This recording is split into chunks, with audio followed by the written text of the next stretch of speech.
Namaskar. Hello and welcome to PGurus channel. I'm your host 𝙒𝙖𝙩𝙨 Iyer. Joining me today is Sumit Peer ji, as today is the 8th of July, and we are seeing that the first so-called protest in Melbourne has fizzled out. And to know more about what is happening and also what are India's options, let's welcome our guest of the evening, Sumit Peer. Sumit ji, Namaskar and welcome to PGurus channel. Shri sir, Namaskar, Pranam, Vanakkam. Thank you very much for the invitation. Always a pleasure to be on the channel and to share perspectives. Let's do the Sri Ganesha, sir.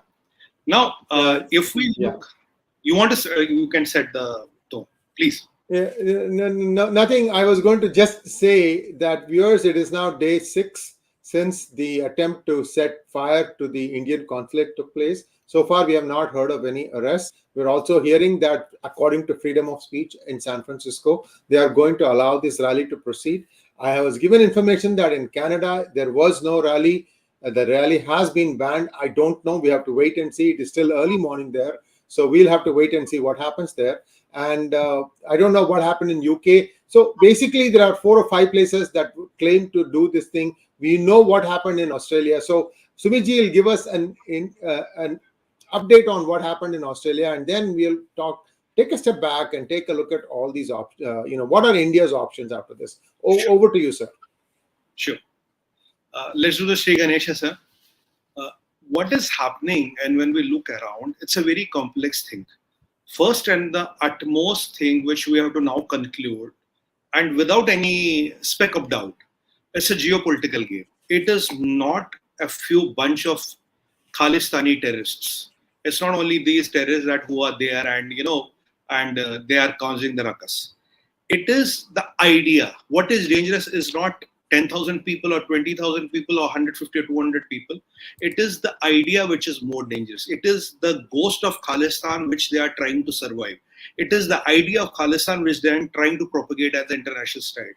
It is the Hindu-Sikh divide which is being manifested into Khalistan. Right, which has been manifested into Khalistan, and this is trying to be showcased around the whole world. This is to show the world that, look, Sikhism is outshoot of Hinduism. If Hindus are so fanatic, they are so radical, they are so this, that, X, Y, Z, that even with their outshoot of Sikhism, they are in fight with. How can Islam or Christianity or other religions survive with Hindu? This is an act basically which hits the spectrum out on various sides. So they are trying to demonize the Hindus. Right, they are trying to demonize the Hindus, and they are trying to show, look, there is a big problem brewing in India. The problem is so big that a manifestation of it can be seen in the United Kingdom, it can be seen in Australia, it can be seen in Canada, it can be seen in so many countries of the world, including United States of America. So this is where it is. Now, if you look at these countries, they are Western countries, they are developed countries, and in these countries, we have a big diaspora there. We have a big diaspora there. We have a successful diaspora there. We are the people who are contributors and builders there. Builder is not literally a builder. I mean, who build the things, who are seriously contributing. Nation building, yeah. Nation building, right? Absolutely. So if you want to hit the Indian diaspora, so it is what we say, ki ek patthar se kahi nishan hai. You're hitting, with one stone, you're hitting multiple birds. So what you are trying to do, this Hindu-Sikh divide, you are attacking the diaspora, you are doing everything on the book so that, it hurts the interests of India.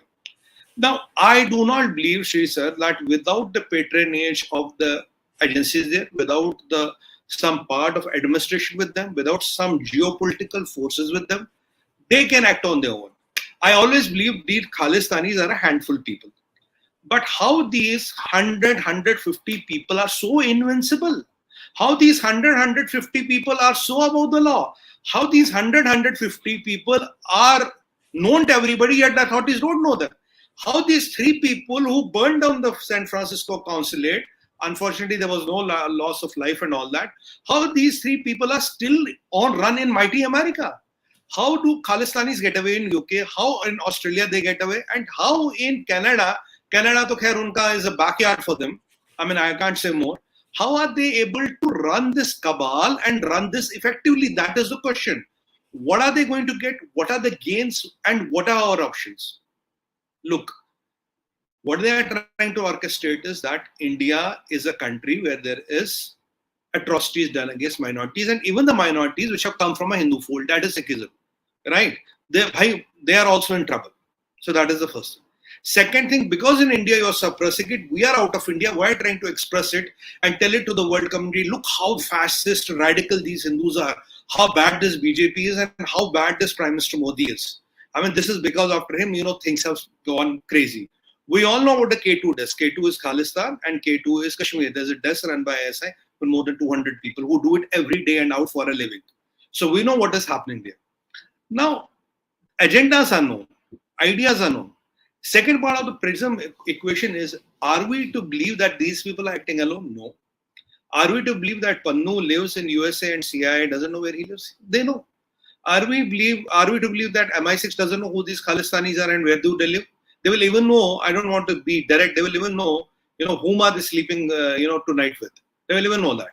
So it's not MI6 is incompetent or CIA is incompetent. Canada, though, I have nothing to say. The Canada is 𝙒𝙬𝙤𝙦 and the things are hunky-dory for them. And in Australia, some kind of crackdown has been done. But Australia, again, I don't know how long will this last and how things will really manifest. Because what is on the target? After India and tarnishing India's image, the second people which are on the target is the Indian diaspora. People like America, Canada, UK, and all are not understanding one thing.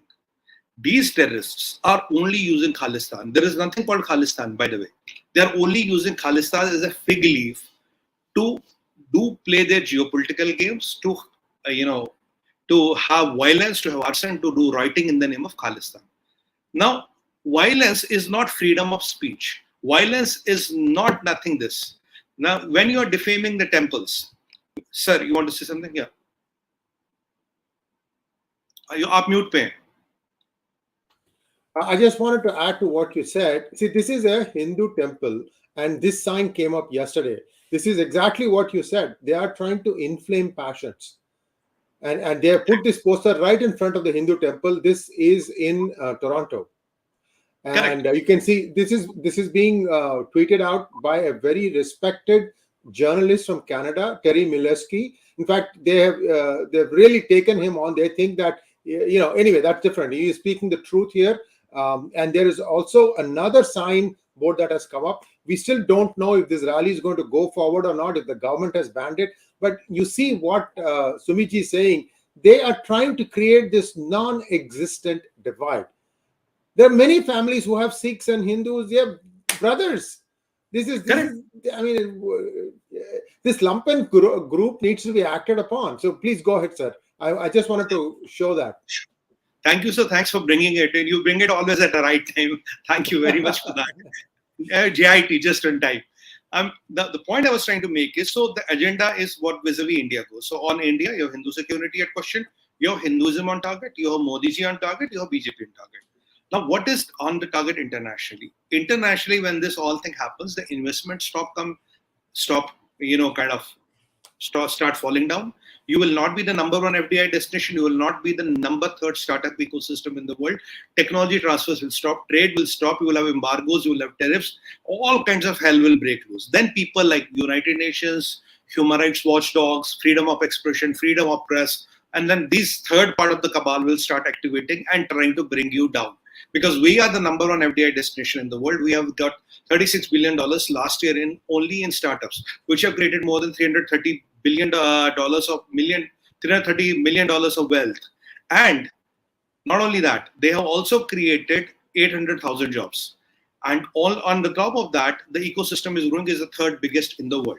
So when you have all these things happening, there are forces in the world which do not want to be there. I'll give you an example. I think in 2013, before Modi ji came in, I think we had 1,400 startups. Now we have more than 100,000 startups. You can imagine from 1,400 to 100,000. In 2013, we had hardly 1 lakh experts, 100,000 experts living in India. Today we have 7 million, 70 lakh experts living in India. Who are on work visas. I'm not counting wives, I'm not counting kids, I'm only counting the experts. So things are changing at a dramatic pace. At 1.8 trillion, we are 3.8 trillion today, right? Going to 25.8 trillion. So you all know that. So how to stop that? So you have to tarnish the image on the ground, you have to tarnish the image internationally. What is agenda number 3? Agenda number 3 is, what is the soft power of India? Some people say it's Bollywood, some people say it's cricket. I don't agree with either. The most pertinent soft power of India is people like you who are overseas, who are patriots, who are taxpayers, who are builders. Is a person like 𝙒𝙖𝙦𝙦, and many people like him who have gone to a foreign land and have been seen with respect and have contributed. Now this is a more than a crore people. I'm talking of around 2 crore, 2.5 crore people, 25 million people. If I look at the whole world, plus minus. Now 25 million brand ambassadors and contributors. Tell me one other country which has that number. No other country has that number. And we, the people over here, are hardworking, are resilient. We keep our religion at our place. We work. We say work is worship. Right? We call Matrabhumi, we call Karambhumi, we call Dharambhumi. We have this concept of, in Sanatan Dharma, and we follow that. If we live in Australia, we're loyal to Australia. If we live in America, we're loyal to Americans. This can be our Janambhumi, but our Karambhumi is Australia, our Karambhumi is USA, and we will be 100% loyal to them. We are not like Chinese who will betray anybody and everybody for money. So this power, this resilience which Sanatan Dharma teaches us, this is irking a lot of people. Now Indians are in politics, they are CEOs, they are businessmen, they're everywhere. So if somebody tells me Shah Rukh Khan is a brand ambassador and it's because of Shah Rukh Khan India is prospering, or or Amir Khan or any other XYZ Khan, no, it's not that. It is people like you. It is people like you who are watching this. You are the power. You are doing India and Indian Sabhyata right, and putting it to a next level every day. Your families, your work, your ethos, your ethics. So you are also on the target. What US, UK and all these people are not realizing, if these Khalistanis are not curtailed or put in a box, next target unfortunately will be you. I'm not trying to scare you, but we have to talk practical today. You, and after that it will be also Australians or Americans or UK or Canadians, because terrorists ultimately are in the business of terrorism. I'm using the word are in the business of terrorism. They do it for a living. It's as simple as that. Terrorism is a good industry today. It makes a lot of money. There's a lot of people who earn out of it. So these Khalistanis, though the people are trying to use them, foreign powers, for a geopolitical advantage over India, but it is exactly what will happen to Pakistan. Pakistan had jihadis. Pakistan kept jihadis as a leverage against India. What happened? Ultimately, these jihadis also turned against Pakistan. They killed more Pakistanis than Indians, as per some counts. I mean, if it's not more, if it's even 1/4. Who would have imagined that these jihadis will one day turn against them? This is exactly what is going to happen to Khalistani terrorists. So these people, UK, Canada, wherever they think that, they are our leverage, we can use them. Nobody can use them. Remember what Hillary Clinton said once: you cannot tame snakes in your backyard and expect them to only bite your neighbors. So these people have a political leverage, they have political patronage, they have all the things which are available to them. What I'm seeing, unfortunately, if I can be candid, I am always candid on PGurus. I am seeing a knee-jerk reaction, sir. I am not seeing a very stern policy. I am not seeing a very stern, commitment from these powers. They say, okay, now we have banned a rally, we have done great work. But why these 150, 160 Khalistanis are not arrested? Why you have not deported people? Why people on an Indian passport are doing these things in your country? Why you have not put them on an explain and send them here? Why these Atangwadis or terrorists of Nijhar and all stature, why are they hiding everywhere? Why they are not extradited? Why you are not arresting them? Why 3 people who set fire to the San Francisco Consulate are running free? You know where the people are. How does Pannu go from New York to Brampton? Brampton was the place I remember. So is American border so porous that this man with 2024 counts on him is known Khalistan, is a known radical? He can just get into a car, drive, have a Coke and have some chips and have a big boy burger on the way and work to Canada. So you are telling me that the people are so incompetent. Well, this doesn't happen in geopolitics. People are letting him go. And how does he end up in Jagmeet Singh's area? That is the area of Jagmeet Singh. So these concerns are not true. Now, last time we told that Pannu might be in Pakistan. A lot of people in the media are now contemplating Pannu is already in Pakistan. Has he reached or is he already there? We can't do. But soon as we have something, we'll come to you that there's a possibility he's already in Pakistan. Sir. Viewers, please like this video.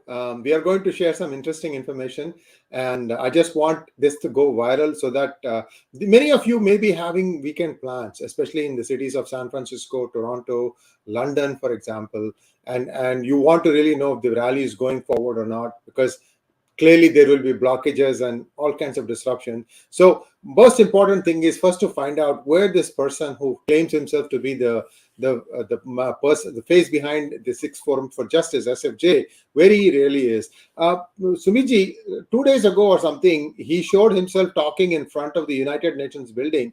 But this man doesn't realize if you want to prove that you are on a particular date, you need to have a newspaper, local newspaper, New York Post or New York Times, hold it ahead and let the camera zoom in and show the date and also the headline, so that we can verify that it is in that date. So are you saying, now that you just mentioned that he might be in Pakistan, Sumitji, are you saying that that probably may have been a predated video? Sri sir, the first thing which we are given to digest, to swallow, that Pannuji died in a crash. Well, that police, that road was not there. That police was we proved it wrong. We were the first ones. Everything was not there. And so many people are jumping, Pannu is dead, Pannu is dead, Pannu, RIP. Sir, if he is dead, you will never know he is dead. They will not agree to it is dead. How will they make a video say RIP Pannu, jao par jao? It is all crap, right? Now, secondly, that video was a doctored video. It is one of the toolkits which they have ready. When things go wrong, he will go, oh, see, khade hain, I'm going to do this, I'm going to do this. You are absolutely right when you make this point.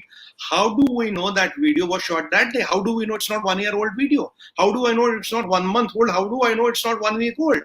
And if you are live today, Pannu, you should come up in public and give, go to a tram station where there's a date, go to a Times Square, so that people can relate. Go to a Times Square and do it in front of there so that we can relate.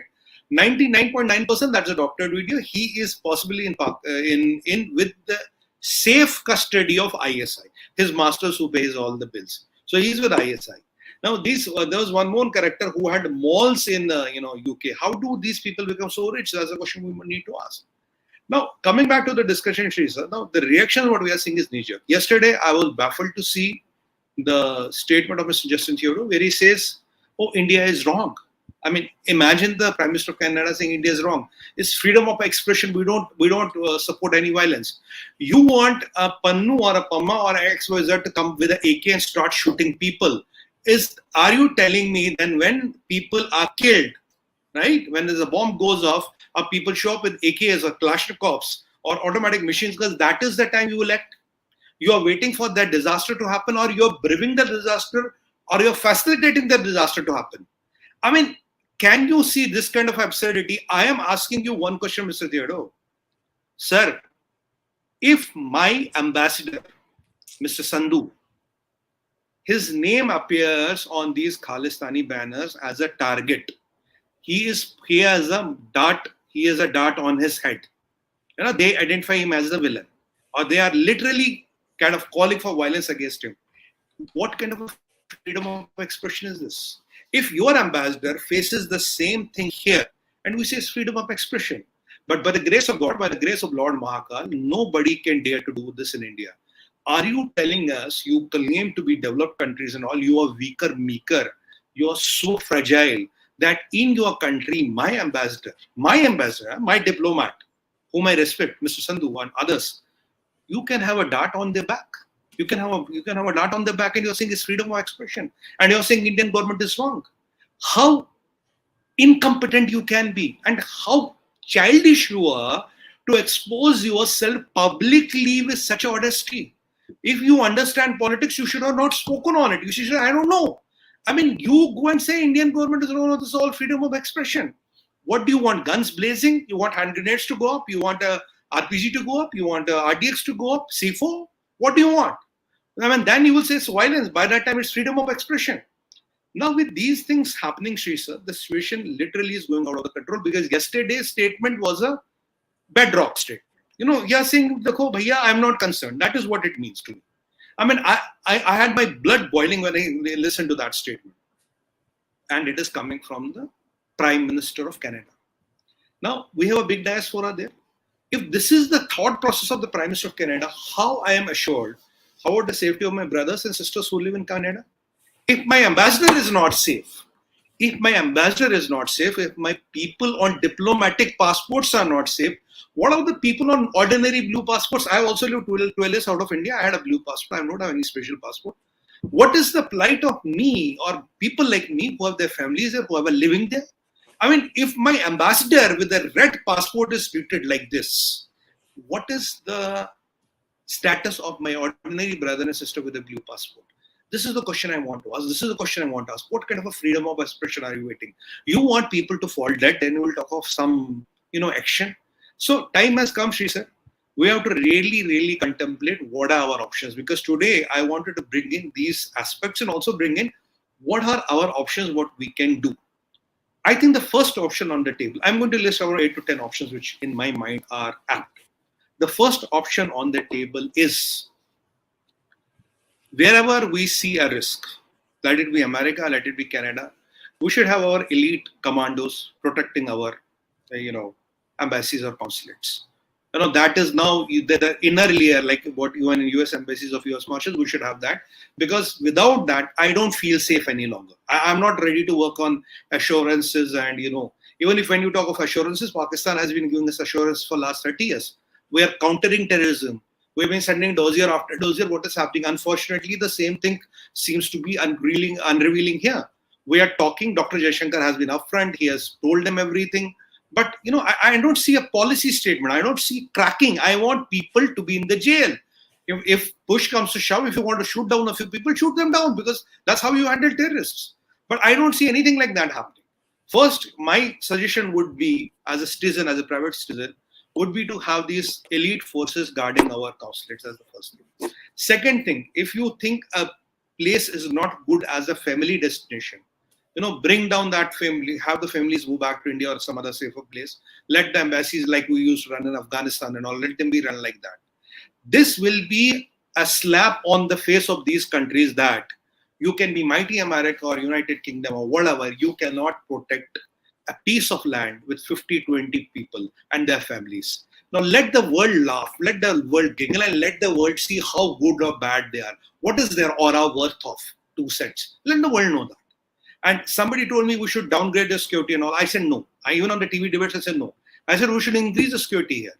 Because this is India. Nobody can dare to come to a Canadian or an American embassy. Nobody can, in my country, can dare to put a bounty on the head or put a dart on the head of an ambassador, on the American or a Canadian ambassador. We won't let it happen. We know how to manage law and order.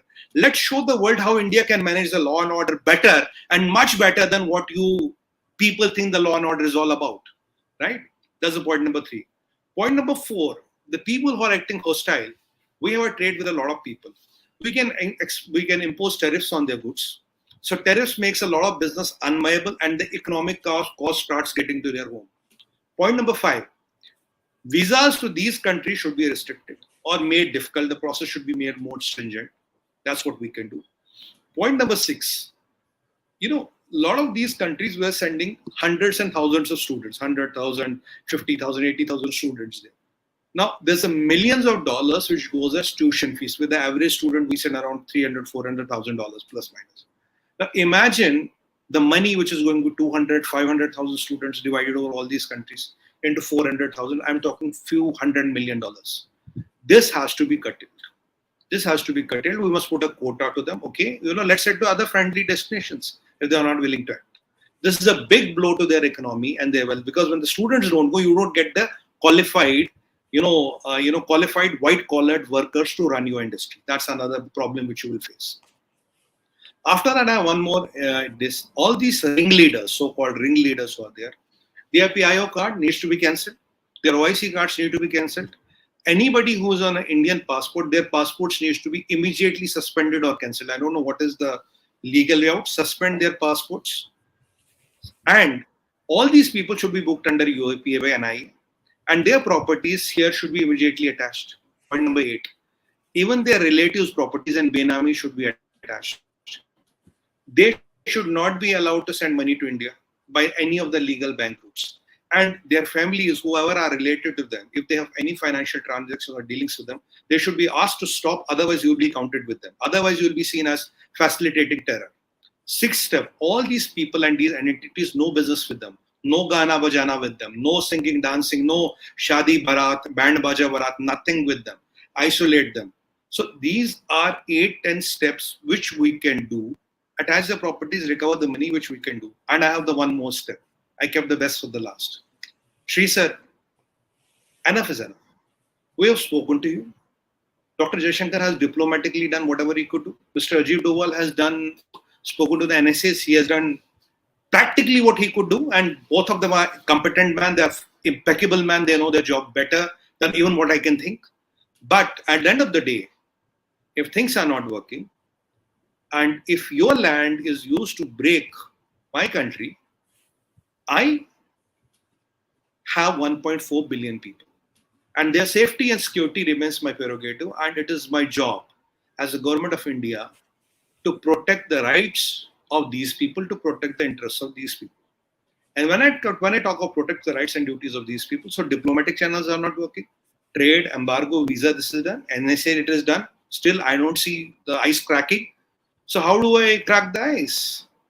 Get the ice cutters. So get the nuclear powered ice cutters, they will cut the ice. You know what I mean. Now we have the option and capability to take out these people.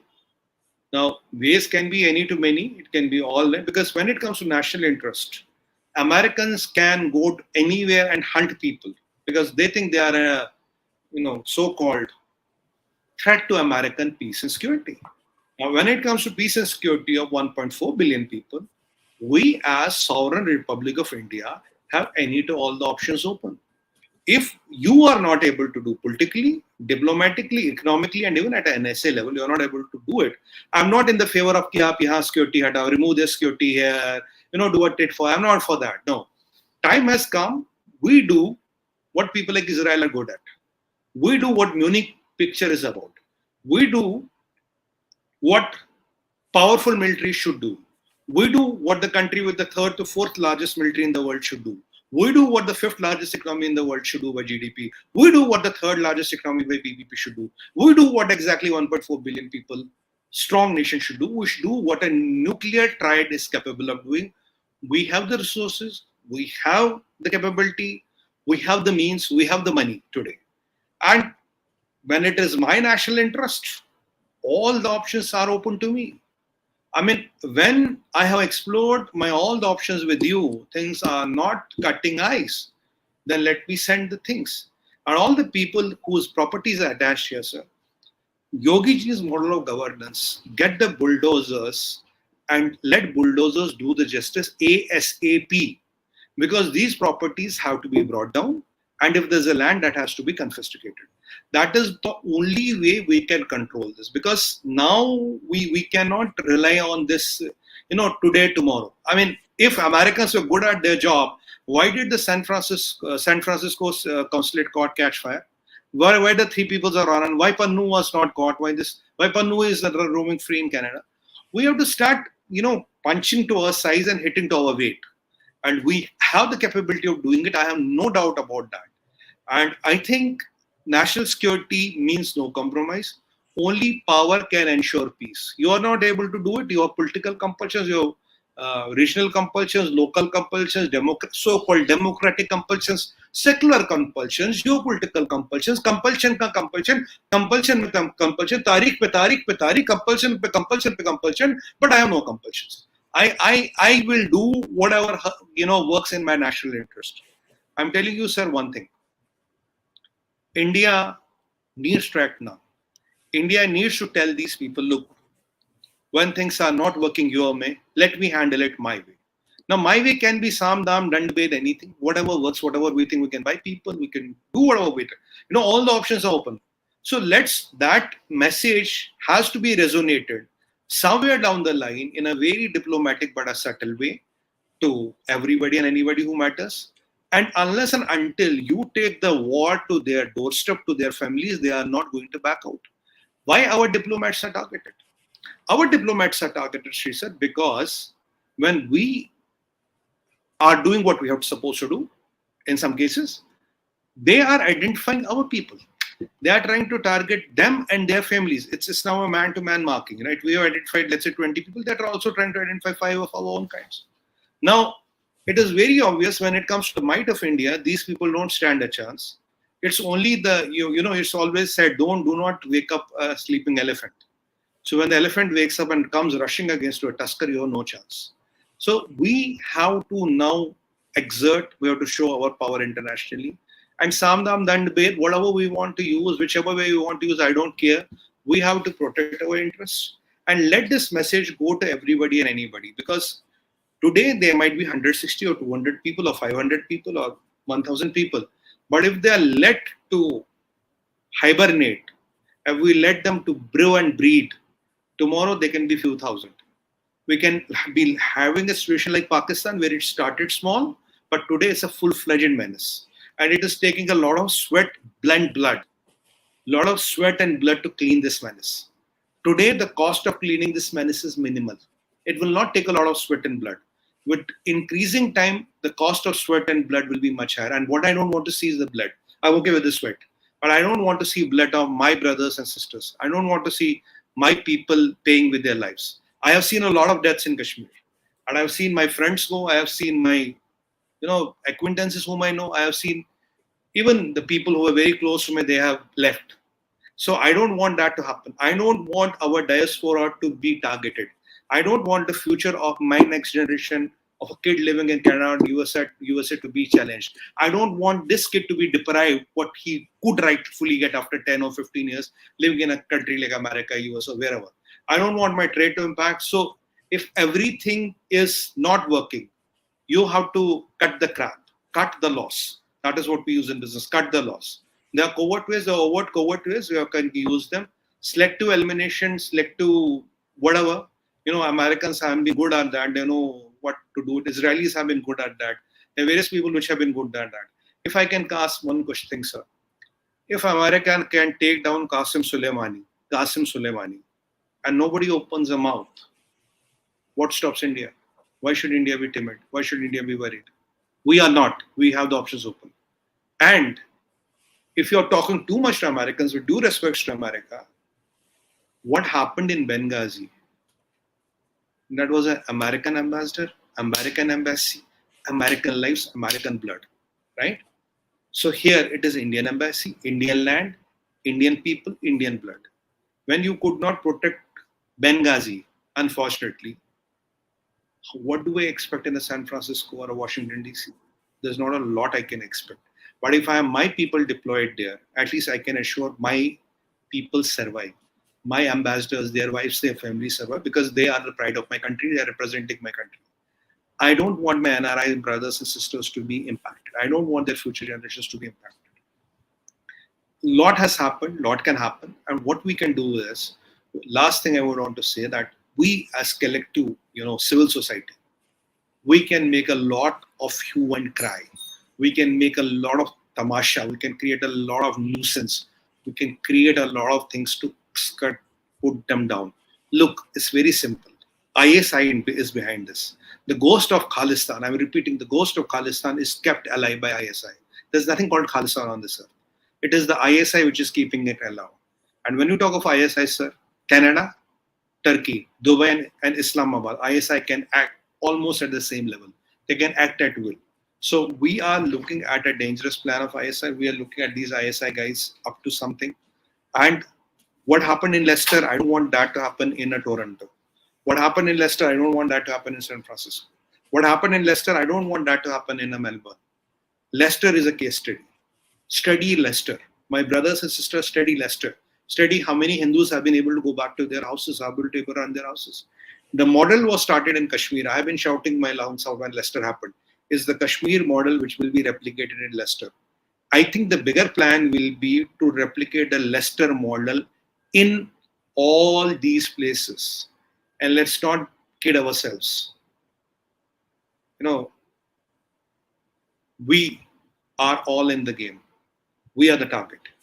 Let's agree and accept the fact and let's start fighting for our own survival. Indian government will do what it has to do, but We in India here are safe because I know I have my Indian army. किसी के बाप की औकात नहीं आ जाए. I will say in English, I dare anybody to come near our borders. We'll burn him alive and we'll reduce him to ashes. So nobody will come here. But what about my brothers and sisters who are living out of India? I get worried because I have been a part of you. I know what are your troubles. I know what are your feelings. I get worried. So, but collectively, if we stand as one India, as one Indians, and as one Sanatan Dharmis, we should be able to protect our interests. We have to wait carefully. We have to look at these options. We have to expose all these elements. Keeping silent is not an option. Keeping silent is not an option. We have to go out and expose them. I will list out the 11 things what the Indian government needs to do. Possibly, in my opinion, they know it better than me. But these are things which cross my mind after a lot of research.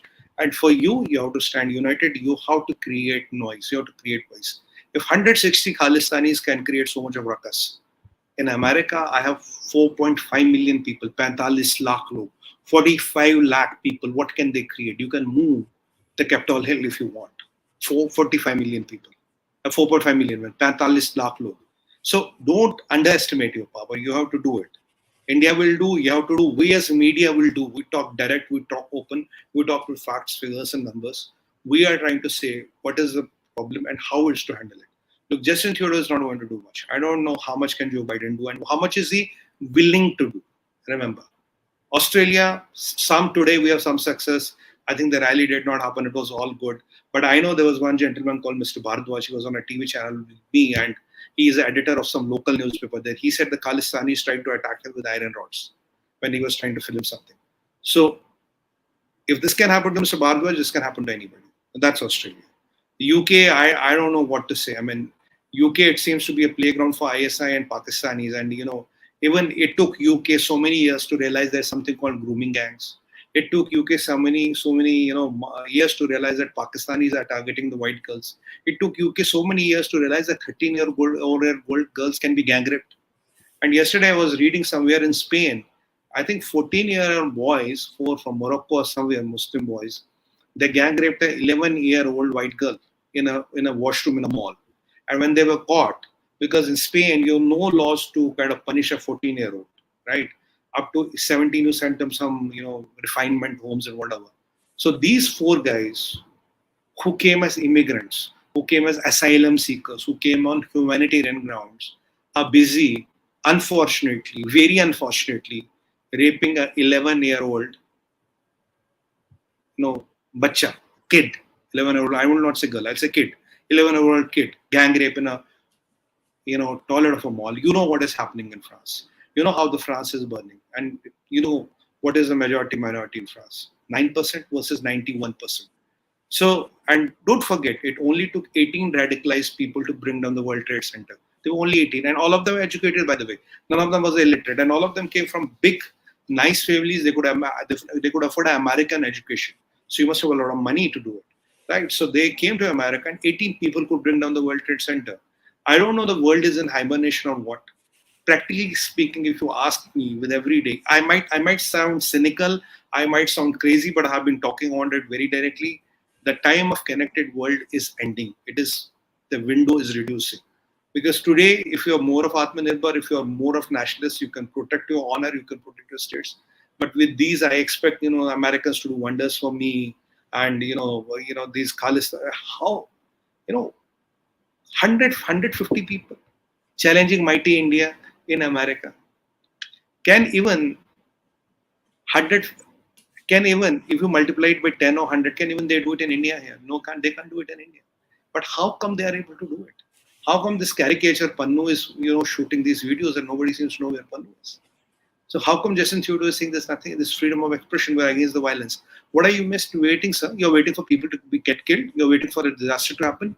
You're waiting people to be, I don't want to say more, because the people whom I'm targeting are my brothers and sisters here. The people who are my Canadian, I have nothing against the common Canadian. I respect Canada, I respect the people of Canada. But when it comes to interest of my country, my heart is with my country always. My heart is with my brothers and sisters. So there is a problem which is brewing, sir. There's a serious problem which is brewing. And I urge you one thing. You, my brothers and sisters, India mein rehte ho, bahar rehte ho. India, out of India, wherever you are living. With these Khalistanis, You should have no social term relations, no economical relations, no business relations, and no shadi, biha, gana, bajana. This all should stop. And so should be with Pakistanis. When we live out of India, we have a tendency, oh, I have a Pakistani friend. There's nothing called a Pakistani and friend. They're oxymorons, right? Pakistani and friend are oxymorons. I can be direct. And what Pakistani friend? What Pakistani friend? When I have my brothers dying on the border, you're talking for Pakistani friend. When a Kajmal, a Kasab comes and slaughters people, you're talking about Pakistani friend. How can Pakistani be a friend? We get into this, Aman ki Asha kind of crap, this, Lahore ki galiyon se hawa aayegi, Amritsar ke koochon mein jayegi. This is all poetic. With due respect to poets, I have great respect for them. But this does not work in a goddamn practical world. Why are you doing business with Pakistanis? Why are you doing business and commerce with these Khalistanis and Khalistani sympathizers? We have to stop. That is your job. That is your job. Government of India will do. Me and Sri sir will do what we have to do. But what is your contribution, sir? You have to, my brother, my sister, you have to also contribute. Stop doing business with them. No social activity. Stop boycotting them. Create a ruckus on the social media. Go to your Facebook. Go to your Twitter. Talk about it. Make these fellow Canadians, Americans, Britishers, Australians, make them aware what is happening to us. Bring all these facts and figures which I have given to you. Discuss with them. Take it to your office table. Take it to your dining halls. Take it to your clubs. Take it to your golf courses. Take it to your malls, wherever you go. Talk about it. Look, this is what is happening to India, and this is happening to Hindu interests. This is how Hindus, the most peace-loving and the oldest civilization in the world, is systematically being demonized. Systematically being demonized. We have to keep on talking about it. And unless and until we also do economic boycott of them. Like I've been always saying, I'm still baffled, I'm still amazed and flabbergasted when I looked at Indian people going to Pakistani YouTube channels and they're commenting their good video that you don't still understand it's 𝙒𝙧𝙤𝙦. You don't understand you're the 98% of the viewership and your views are giving them money. You are giving money to the people who are killing our soldiers on the border. You are giving money to the people who are sending RPGs and pistols here. You're giving people money who are sending drugs here. You have all seen this Udta Punjab. What went wrong with Punjab? Where did the drugs come from? They came from Pakistan. Why would somebody use a drone to drop drugs free of cost in Punjab? Weapons are coming into Punjab, right? Bullets are killing our jawans. There's these all 2 number ka ammunition which is coming into India is coming from there. And we are talking about a good video. How can these people be your sympathizers? Why are you facilitating their living? There are people like us and there are hundreds of people who are of Indian origin and Indian roots and Sanatani roots. Go and watch them. I am not saying only watch PGurus. Watch anybody, everybody, all for you, free.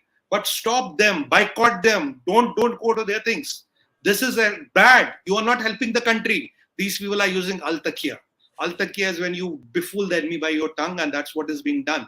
We have to, sir, we all love to say, what is Modi doing? What is Amit Shah doing? What is Doval doing? What is Dr. Jaishankar doing? What is Indian Army? We love that. Even when I was not into this and when I was in corporate life, I would also talk like you. Hey, kya ho raha bhai? Now I understand what are they doing. Now I understand what do they do. But ask yourself one question. What am I doing? What am I doing? I can do 1 cent, 2 cent. Give me 2 minutes of your life. Give me 5 minutes of your life. And that's what I'm asking for. So me and Sri sir are doing what we have to do. Government of India is doing what they have to do. But for anything to succeed, it has to become a mass movement. The people from all the walks of life have to come together. We have to do a complete economical blockade, bahishkar to these people, to our enemies, unless until you do the economic boycott, unless until their lives start becoming tough, it will have no economic cost on them. And nothing can work without money. Money is gone, everything is gone. Lifeblood of any terrorism and everything runs on money. We have to make sure that to these jihadis and these jihad supporters and perpetrators, are we giving any kind of money in any way whatsoever? We should stop that at once. But this is what you can do to help the country. Because in the long run, I don't know where it will end. It is easy to start the trouble. But the problem with the trouble is you don't know where it will end and how long it will get. I am proud of my diaspora. I love my brothers and sisters. I'm proud of India. I'm proud of my brothers and sisters here. I trust your intellect. I know I'm nobody to tell you what you have to do, what you are capable. I'm just putting for your kind consideration a few points which you may want to consider tonight on a cup of tea or today afternoon over a cup of coffee. and think, if you think there's even 1% conviction in my what I think, please give me your 1 cent. That's all. I don't want a money, but give me your 1 cent what you are trying to do here. Let's get together and stop this menace. We can still stop it. It has to be government of India, it has to be diplomats of India, it has to be law enforcement of India, and it has to be people of India. Sir, I do not care what is your passport. I do not care what is the color of your passport. It can be anything today. Dil to Hindustani hai na, from heart you're Hindustani. So that heart, that mind needs to come up and not say, ye uski problem, this is problem, this is problem, it's not my problem. It is our problem and we collectively have to solve it. Come what may. And I'm telling you, if we get together, we can solve it. We have done magic, we have done wonders. We're capable of doing wonders and there's nobody who can stop us from doing this. We have today, Australia is a success. I would say it's a success, but I'm not happy with it. We have to be many successes. We have to have a chain of successes. We can only do it when you get together, when you all get together, when you all start producing your 2 cents. Economic bhishkar is very important. Economic boycott is very important. Do not give them money. You might have to lose a few dollars here and there. Do trade with somebody else. Don't do with Pakistanis. And I'm tired of a Pakistani friend. For the sake of God, there's nothing called a Pakistani friend. When our Prime Minister is saying no terror and talks, when the Prime Minister believes there's nothing called Pakistani friend, when the Honorable Prime Minister says no terror and talks, do you think you and I have more wisdom than him? Do you think you and I have more information than him? Do you think you and I have more intellect and more over vision than him? See the amount of information and the amount of, what do you call this, supporters he has, the amount of people, the brains who work for him, the amount of visionaries who work for him. And then after that, a policy is formed. See how much Dr. Jaishankar is working, Mr. Amit Shah is working, all of us are working. They're all working. But we have to also contribute our 2 cents. And collectively, we can do it. Collectively, we can do it. And if you people stop supporting them, I'm telling you, a lot of people around us, a lot of industries around us will stop supporting them. Once there was a craze in Delhi, Pakistani basmati chawal. Today, nobody talks of Pakistani basmati chawal in Delhi. Is gone. No, nothing. No, there was a cause of biryani. And incidentally, Shri sir, in India being a Hindu country, 85% Hindu population, and majority of the people are vegetarians. That's what I last knew. I don't know what has happened. I'm 100% vegetarian at least. So, what is the highest ordered food on Swiggy and Zomato? Chicken biryani and mutton biryani. So you see how infringement of culture has happened. It was an idli, sambar, dosa, I'd be happy. It was a pulao, it was a poha, I'd be happy. It is chicken and mutton biryani. I mean, that is how the infiltration of culture happens. We have to prevent this infiltration of culture. We have to know what is al-taqiyya about. Al-taqiyya is befool the enemy with your tongue. Sam, dam, dandbet, kuch bhi karo, bevku bana. And we are not the people who can be befooled, right? So kindly think, government will do, media will do, everybody will do. Let's all get together and let's join our forces and make it work. We can and we will. So I'm not trying to scare you. I'm not trying to threaten you, but I'm trying to make you aware there's an imminent problem. I'm not saying danger. I'm careful with the words. There's an imminent problem. Sir, ladies, gentlemen, my brothers and sisters, we all need to address it and do our part, and we can do it. On that note, I'll try to, kind of put my words to rest. Over to you, Shri sir. Thank you so much, Sumitji. See, a line has been crossed. A line has been crossed in these posters because viewers, when you are an expatriate and somebody back home in India passes away suddenly and you realize that your passport is expired, you can go to the consulate 24/7. Somebody will be there to give you an emergency visa so that you can go and do your karma. And by taking pot shots at them, what are they really trying to achieve? That is what bugs me a little bit, and it's really, really sad. The consulate officials are overworked. They do the best they can, and under pressure like this. And now you're trying to put their posters and threatening them with life and limb. It's very, very sad. And I hope the foreign countries realize that this is a simple matter of law and order, and they have really crossed the line. You have to act. That's all I'm hoping will happen. Maybe we can take 2 or 3 questions because we're running a little bit late today. So go ahead and put up the questions, please. Sid Dave, thank you so much. Khalistanis hate the country in which their own religion was born and all their holy sites are. They're basically inspired from Jinnah's 2 Nation 3. No, these are all just There is no Khalistan, guys. There's These are no all Khalistan. lumpens. There are Correct. lumpens. Let's not dignify giving that there is a place called Khalistan. Nothing like that. These are just rowdy elements. That's it. When they are Sir, there to do all these things, they are rowdy elements. Sir ये पाकिस्तान के टट्टू है. These are tattoos of Pakistan. We know what is a tattoo in Hindi. These are pawns of Pakistan. That's all what they are. See, the way again, reason West is silent on Khalistan is because they don't threaten West like Islamists do. They only threaten India, Hindus, moderate Sikh. They drive trucks, make coffee at Tim Hortons. See, it's a law and order problem. Nobody has a right to claim that you killed, and those posters are very offensive, I'm afraid. And that's what Correct. they are taking objection to. You can come and say whatever you want, wherever you want. That freedom of speech is given to you. But when your freedom of speech is affecting me personally, physically, there's a problem. That's what we are trying to say. Next one, please. Rahul Rathod, I was listening to Sanjeev Sanyal mention British used to infiltrate agents in Gurudwaras to weaken Gadar movement. Now government should follow same old tactics with Khalistanis. Your views, sir. Aap boliye, sir ji. Rahul sir, when it comes to national security, all our options are open. I am not saying any, I'm saying all. Sam, Dam, Dand, Ved, Kuch bhi, anything, everything. When it comes to the security of 1.4 billion people, nothing is costly. Nothing is impossible. Nothing is easy. Nothing is impossible. That's why my logic of life. Next one, please. Steel plant Baba, India needs to start calling Khalistanis as who they are. That is Canadian, American, British citizens who are plotting against India and recognize this as an act of war. Your thoughts? Go ahead, Sumitji. 1 minute, please. Sir, the only thing what we should call them is not Khalistanis. They are ISI, Khalistan brand terrorists. They are terrorists. That's all. They are pawns of ISI. Let's not demean, or let's not even talk about patriotic Sikh community of India. They have nothing to do with Sikhism. If they would have understood Sikhism, there's nothing called a Khalistan. There's that. So these people are terrorists, a different breed of terrorist. That's it. Next question, please. Jahangir Gutla, thank you so much. Why not take covert actions against all bad actors in India and overseas? Not one a month, but one a day. Hasn't forgiveness been expensive for Indians? I think Jahangir Gutla ji, what I can say is a lot of things are happening, a lot of things can happen, and a lot of things will happen. The time and the pace is determined the people at the work, but nobody can challenge the might of India. I can assure you that in writing. Next question, please.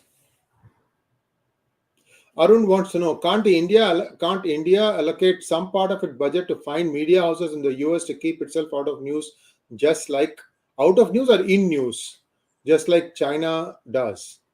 Maybe Sir, out of news. So Arunji, China is an autocratic regime. We are a vibrant democracy. We don't definitely need to follow the tactics of China. But what is more powerful than media and all is my 45 lakh brothers and sisters. What they can create is no media can create. One Sri IRG, if he can create a revolution called PGurus, now how many are left? 44,999,000. So imagine what is your power. I'm serious. I'm not kidding. This is your power. Next question, please. Thank you, Sid. Khalistans are chameleons. They become Indians when interacting with whites and when they want to run India grocery stores, restaurant. But when interacting with Indians, they become Khalistanis. Boycott. Sid ji, that is what I am saying. Why was I stressing so much of economic boycott, bahishkar? Because unless and until you cut the economic muscle, they are not going to, wean away. We have to all identify. If directly he's not a Khalistan, he's a Khalistani sympathizer. He's a, kind of a facilitator. He has a soft, he gives them intellectual warfare. They are all part of the same cabal. Identify, isolate, and move. Conquer, consolidate, and move. That's what the military does. Next question, please. Srishti Suresh wants to know, what was the starting point of demanding Khalistan? Sikh community have gone through brutality during partition, yet few prefer siding with ISI and Pak-supported Khalistani referendum. Suyesh ji, Khalistan is nothing. Hindustan is Khalistan, Khalistan is Hindustan. All the Sikh gurus, with due respect to them, they were Hindus, right? Up to the last guru who had this turban and all. Guru Nanak Ji, Dev Ji Maharaj, they were all Hindus. They have given their life for Hinduism. The Sikh community was made to protect the Hindus. I've told you last time about Chadre Hind and all about the Guru Gobind Singh Ji, Guru Tegh Bahadur Ji, what they have done. So, this is a manifestation, this is the illusion, this is a mirage of Khalistan created by ISI. They are trying to keep the ghost alive. There is no sympathizer of Khalistan in India. They know that. So what are they trying? They are trying to bring it up in, Birmingham and Lancaster and Toronto and, San Francisco and all these places. That is what the idea is. There's nothing called Khalistan. This is a Pakistani plan. Like they have this Operation 𝙒𝙬𝙤𝙤, 𝙤𝙬𝙤𝙤 Hind. So Khalistan is something like 𝙤𝙬𝙤𝙤 Hind. It's nothing different. Next question, please. And that brings us to a close of today's program. Please like, share, and subscribe to our channel.